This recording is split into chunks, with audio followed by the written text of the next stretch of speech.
इस वक्त वज़ीर इत्तलात अता तारर, वज़ीर पेट्रोलियम अली परवेज़ मलिक के हमरा प्रेस कॉन्फ्रेंस कर रहे हैं। अता तारर साहब के साथ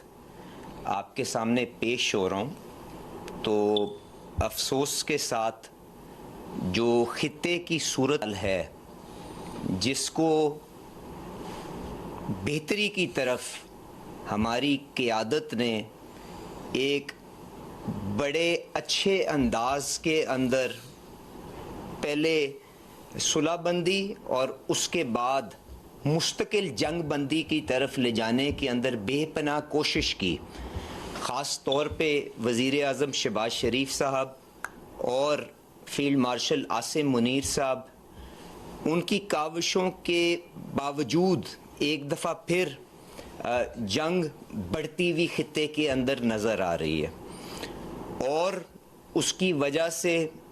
जो तेल की मंडियों के अंदर भूचाल आया हुआ था पहले, वो एक दफ़ा फिर बढ़ता हुआ नज़र आ रहा है हमारे सामने। पिछले चंद दिनों के अंदर ख़ास तौर पे डीज़ल की कीमत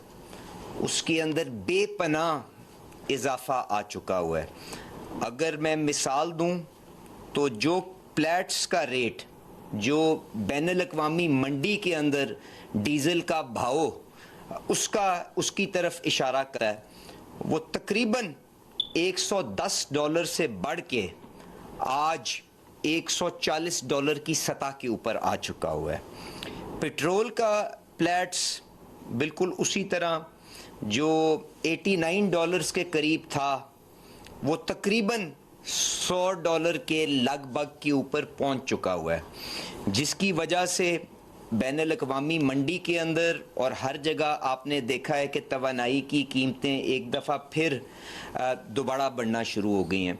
तो मैं आज जो वज़ीर आज़म साहब और जो सारी काबीना की तरफ से जो फ़ैसला हुआ है उसके ऊपर आने से पहले सिर्फ ये गुजारिश करूँगा कि हुकूमत की तरफ से मैं शुक्रगुज़ार हूँ अपनी आवाम का, जिन्होंने बेपनाह तहम्मुल के साथ इस तकलीफ़ को हुकूमत के साथ मिल के झेलने की कोशिश की। यकीनन तकलीफ़ तो हर घर में आई। वज़ीर आज़म साहब ने वफाकी हुकूमत के तकरीबन 130 अरब रुपए के वसाइल इस्तेमाल करते हुए लोगों को सहारा देने की कोशिश की। सदर ज़रदारी साहब की मदद के साथ, सारे सूबाई वज़राए आला की मदद के साथ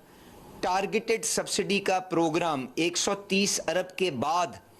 कई 100 अरब से उसको आज भी जारी रखे हुए हैं हम। उसके बावजूद भी यकीनन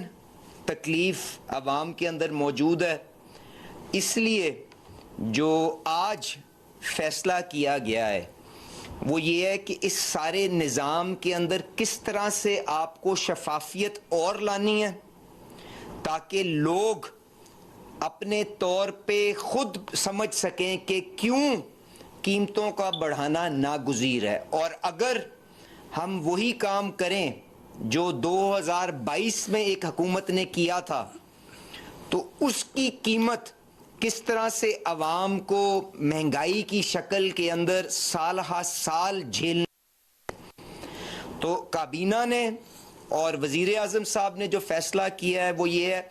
कि रियासत को किसी ख़तरे से लाहक करे बग़ैर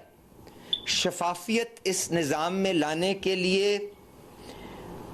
ओगरा को अब से ये ज़िम्मेदारी दी जाएगी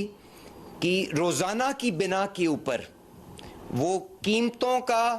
बैनुल-अक़वामी मंडी के लिहाज से फ़ैसला करे और ना सिर्फ प्लेट्स का वो रेट जिसके मुताबिक दुनिया के अंदर कीमतें तय की जाती हैं वो अपनी वेबसाइट के ऊपर शाया करे,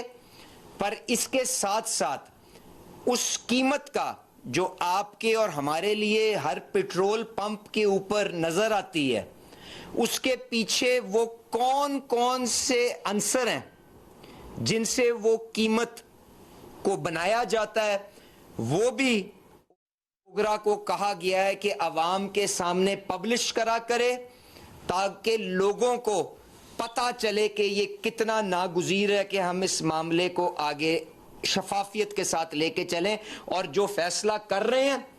तकलीफ दे जरूर होगा, पर किस तरह से वो रियासत को मजबूत करने के लिए लाजिम था। इसके साथ साथ एक बात और जो मैं अताज साहब से इजाज़त लेके करना चाहूँगा कि बहुत सी गुफ्तगू होती है कि शायद हुकूमत ने लेवीज का बोझ बढ़ाते हुए अवाम को, जो शहबाज शरीफ साहब ने वादा किया था कि सारे का सारा गिरावट का फ़ायदा अवाम को हम मुंतकिल करेंगे, कहीं उसको रोका हुआ है। तो मैं आपसे ये गुजारिश करूँगा, हुकूमत अपने उस वादे पे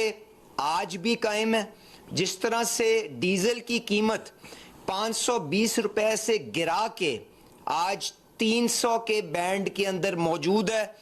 उसी तरह पेट्रोल की कीमत के अंदर भी एक बड़ी गिरावट 70-80 रुपए की आपने देखी है। जब बैनुल अक़वामी मंडी में आई वो मुंतकिल की गई, पर जहां तक लेवी का मामला है, जो आपके बैनुल अक़वामी मुआहिदों के तहत आपको अपने बजट के लिए आगे लेके चलनी है, तो मैं जिम्मेदारी के साथ आपको ये भी गुजारिश करता हूं कि जंग से पहले 27-28 फरवरी को जो पेट्रोल के ऊपर लेवी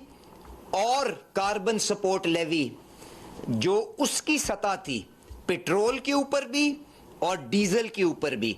आज भी वो सतह जो हमारी कीमत के अंदर है उससे कहीं कम है, और उसके अंदर जो मुआहिदों से बढ़ के किसी किस्म का कोई इजाफी बोझ